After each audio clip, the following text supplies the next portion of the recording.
For most students, it takes some effort to earn good grades, but students with learning disabilities must work even harder than the average student to do well in school. In fact, a new study finds that children with learning and attention issues are 3 times more likely to drop out of school than students who don't have disabilities. Nationally, about 5.9% of students drop out of high school, but among those students with disabilities, about 18% drop out. When students drop out of school, they are more likely to earn low wages and have high stress. From a young age, students labeled as special needs tend to be evaluated with lower expectations rather than their peers. These children can grow up believing they cannot achieve what their peers can. These children fulfill a self-prophecy of underachievement. Children with special needs should be shown that they can achieve what their peers can. In order to do so properly, inclusion classrooms must be the norm.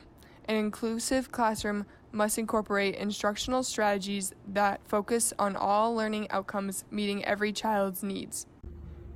So what can be done? Because something must be done to rectify this gap.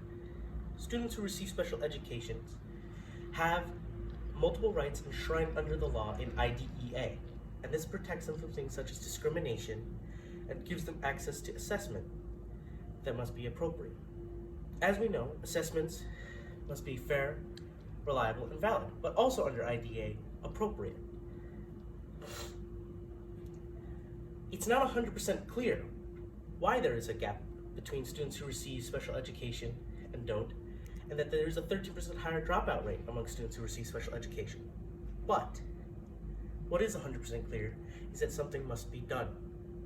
And as educators, I believe it is our job to discover the underlying factors that contribute to this gap. As students in the United States, these students are entitled to an equal education under the law.